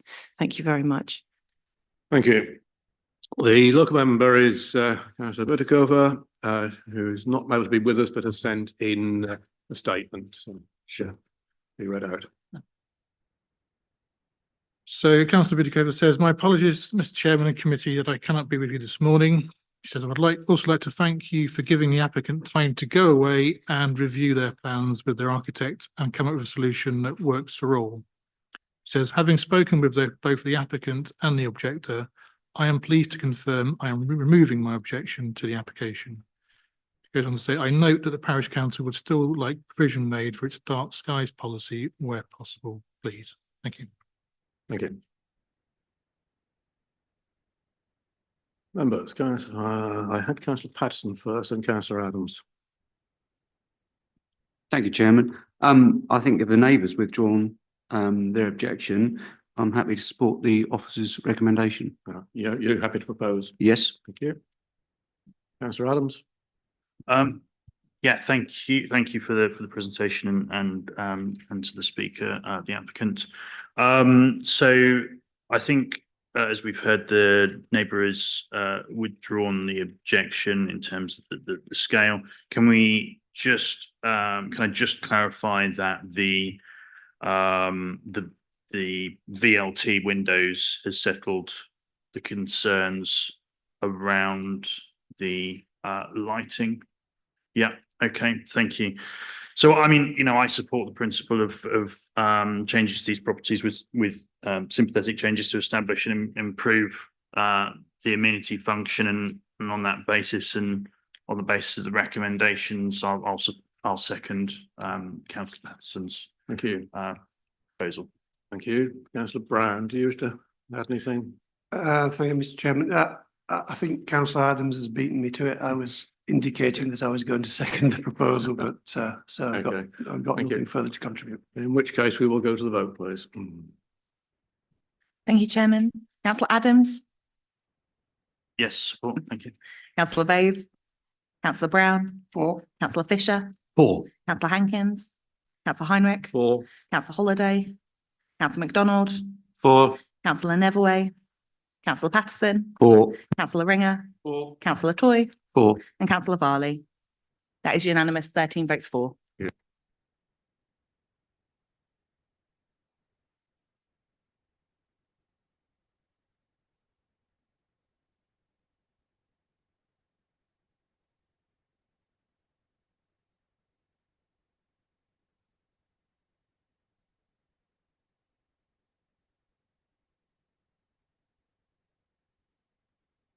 Oh, sorry. Hold on.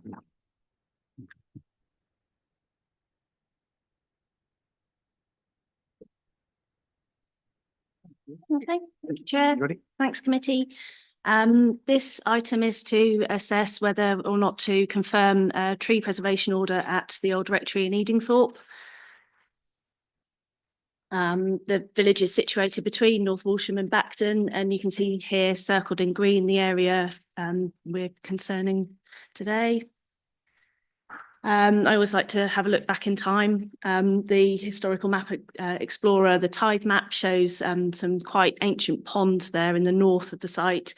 And the rectory there is labelled, and then moving on to the RAF maps, you can see quite clearly that area is very regimented trees, which I think indicates the orchard. And you can see there again the rectory down in the south of the site. And over time, you can see other trees have established. The orchard has become less productive, and through time, that canopy cover has become complete. The aerial map in 2017 shows an area of trees. The map on the left is the green area is where the site boundary is. You can see the garden area of the rectory to the south, the ponds to the west, and an area to the east. And the illustrative maps supplied by the owners, the pink area only is the only part of the order where we haven't been able to meet an agreement or resolution to the objection. So nothing else is under question. So the order, the site was subject to an order served in 1977 under the reviews of the TPOs in 2010. It was looked at and revoked in 2012. So there was no protection on the trees on site. And as the property became vacant, local residents raised concerns with us, and we re-looked at the area and placed individual orders on the trees around the rectory and captured the area to the north as woodland around the pond and that area of trees to the north. And this is confirmed by DEFRA Magic Maps. They have a woodland inventory which captures priority habitat, and that area is captured by DEFRA as woodland deciduous priority habitat. So it's quite a tricky site to access. You have to sort of cut your way in. And that's demonstrated by some of these pictures where you can see, the area has rewilded, but there are still the remnants of the orchard trees, a lot of fallen trees, lots of large hazel coppice stalls. It's very, very dense, lots of fallen trees and quite a wet area that runs through the site. There's also some established specimen trees which previous owners have planted. This one is a tulip tree on the right, and that's the look at the ponds where you've got some very mature trees there too. And badgers have moved in. There's a number of active sets in the woodland.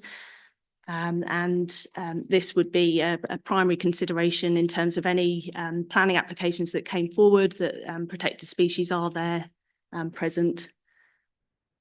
And also recently in the north, next to Orchard House, a very large and established area of bamboo has recently been worked upon to eradicate. We've approved that. It's quite damaging to get rid of bamboo, and when it has established quite a large patch over a number of years, it affects the ecology of the site. So we have approved that work to try and get that under control. So the main objection, I think, really from the owners of the site is that the area should not be classified as woodland.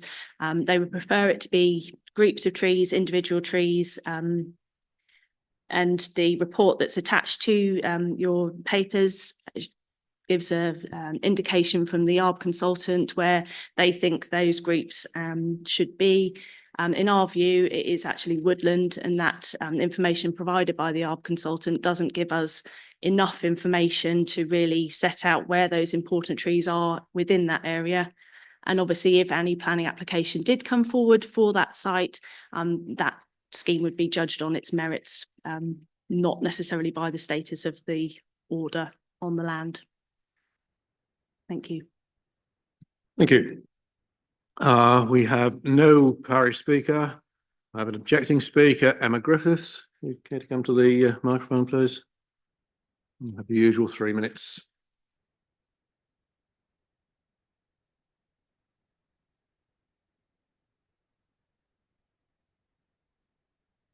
Yeah, thank you very much. So, yep, just to confirm, the landowners aren't seeking to object to the TPA and on the whole. In fact, they're very supportive of protection for the trees, and they were pleased to see a TPO reinstated, particularly for the individual trees that are within the garden of the old rectory following the previous removal of the TPO in 2012. As has been set out, their main objection is to that remaining area being classified as woodland and the subsequent woodland TPO, which sets about a whole heap of obligations and conditions on the landowners for the ongoing maintenance and management of that, and when they need to seek permission.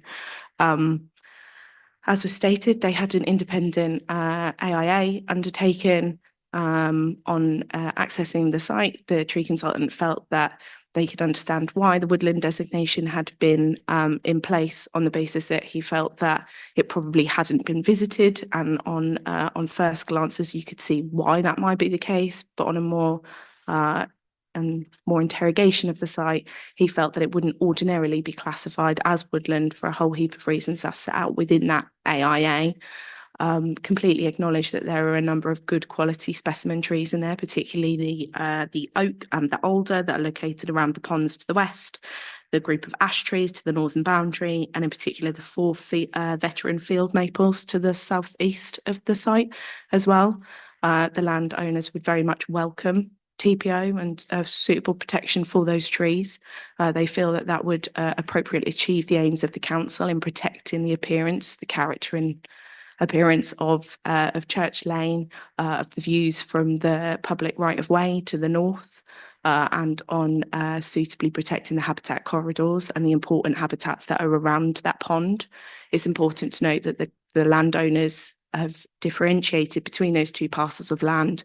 The latter parcel, the orchard, being acquired at a much later date and planted by them as an orchard, and the area to the west actually always being utilised as part of the garden of the old rectory for their entire lifetimes, and as far as they're concerned, very much forms part of that space now. For that reason also, generally, areas used as garden wouldn't necessarily be classed as woodland.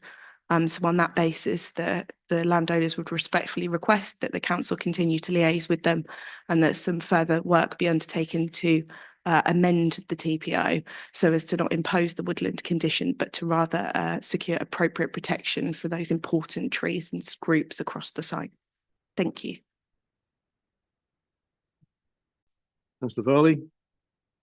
Thank you, Mr. Chairman. I just want to thank the officer for her thorough report this morning, but also the fantastic work herself and the team do across North Norfolk. I think it's really important, it's fundamental that we ensure that our green spaces across the district are able to thrive and ensure that we can increase and enhance biodiversity where possible. So I do welcome an application like this.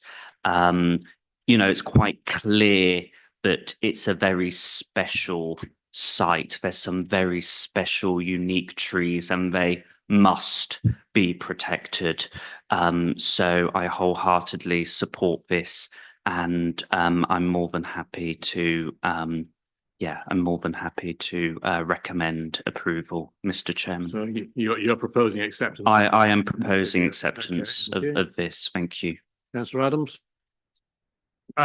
Yeah, thank you. Can I, well, first of all, thank officers and the speaker, but ask why the previous order was revoked, just to fill a gap in my knowledge I haven't managed to establish. And second question, if I could fit in, sorry, is really simply whether we will continue to work with the landowner, regardless in terms of the management of the trees and woodland on site, as we have done in respect of the challenge that they've had in the instance you mentioned around the bamboo, but other instances too. Thank you. Thank you. Councillor Toy? Yeah. Want to come back first? Yeah, of course. Thank you. So in 2010, government advice was sent to local authorities relating to area orders. Area orders only protect the trees that are there at the time the order was served. So over time, it becomes difficult for us as people administering the orders to really know what was there and what wasn't. And of course, things change over time. So the advice was to take a fresh look at those area orders and reclassify them or revoke them. So in this instance, because the owners were still there, good custodians of the site, there was no perceived threat to those trees. So that was a whole process carried out over all of our TPOs around from 2010 to about 2012. So this one was caught up in that review. The ongoing management of the site, we've already put in place a 10-year approval to remove the basal growth of the lime trees at the rectory to clear low branches. You might be aware lime trees often have that sort of bushy basal growth, and I don't want to create a industry out of admin. You know, if we can put in place a permission to say this is acceptable, you don't need to come to us for 10 years. We will absolutely do that, and we have for those individual trees at the front of the property.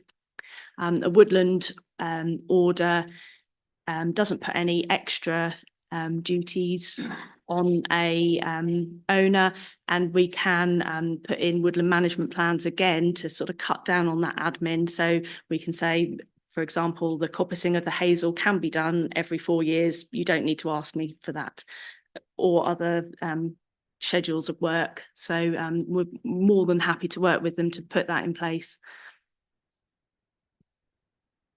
Thank you. Councillor Toy.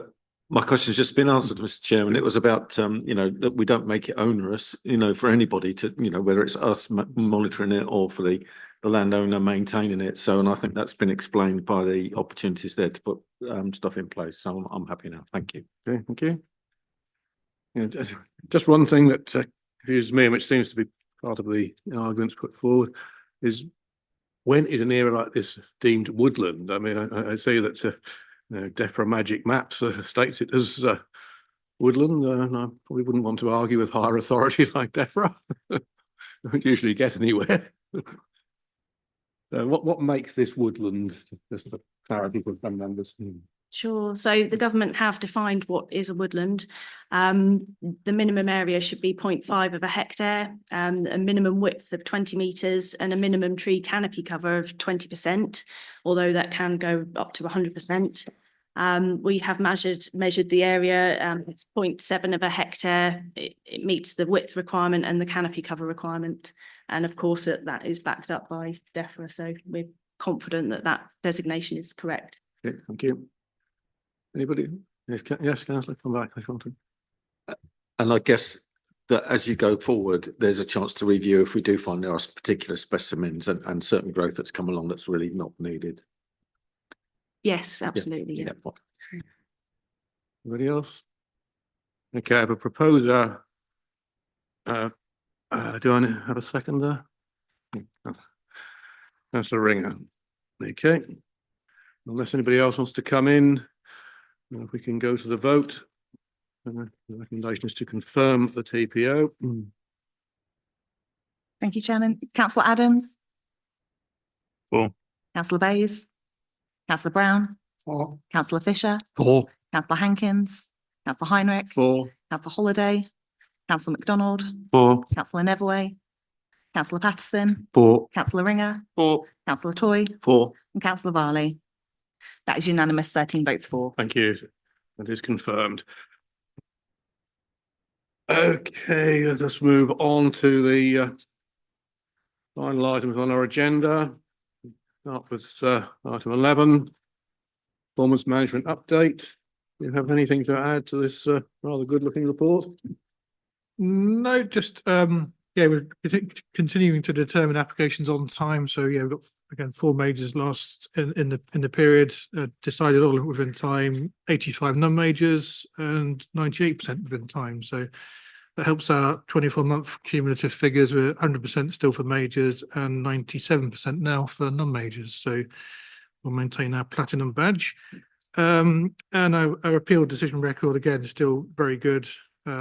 And as we come on to the next agenda item, it will get even better. But yeah, so we continue to meet and exceed the government requirements. Thank you. That's good news to report there. S106s. Pleased to report that the land south of Norwich Road, the section 106 agreement for that is circulating.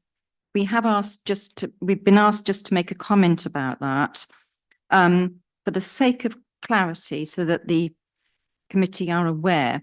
The highways contribution is actually £126,350, not £123,823, which was referred to in the committee report.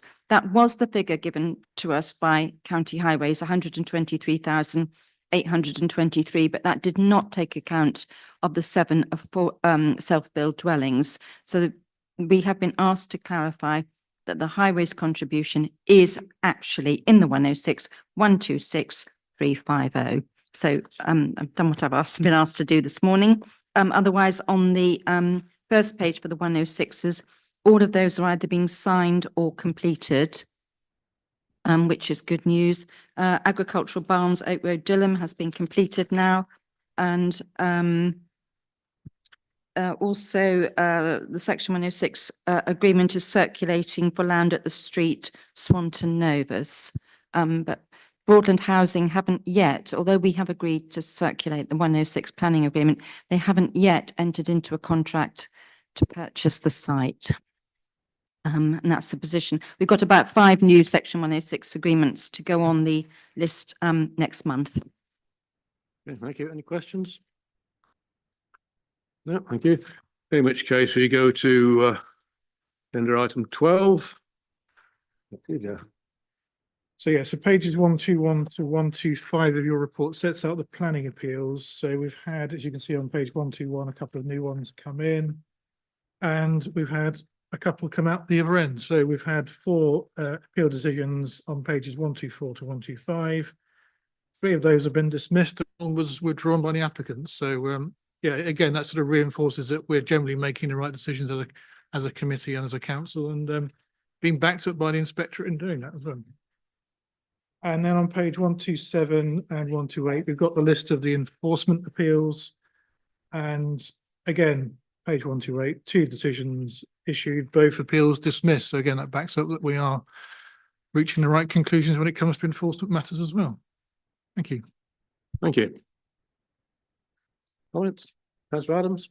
No, I just wanted to say I've already voiced it to the portfolio holder, but the outcome on the 3 Cromer appeals is appreciable from a Cromer perspective. You know, even if I wasn't a sort of big advocate for one of those. And I think as we might have seen, there's been some information being propagated on social media via the local press that perhaps takes people away from the facts a little bit of that matter. But I just wanted to thank officers really for their work in that respect. I have no more planning appeals in Cromer. They've all been dealt with in 1 week. It's been fantastic. Good news for Cromer. No, I know what you mean about the standard of reporting in what used to be high quality newspapers. I've just been saying to the leader, Mr. Chairman, I'm so pleased that Jeff doesn't have a coaching badge because he may well, with performance figures like these, have ended up managing the men's national football team. I think we have a much better manager in place now. I don't have a German Then I'm- passport, sadly. I do.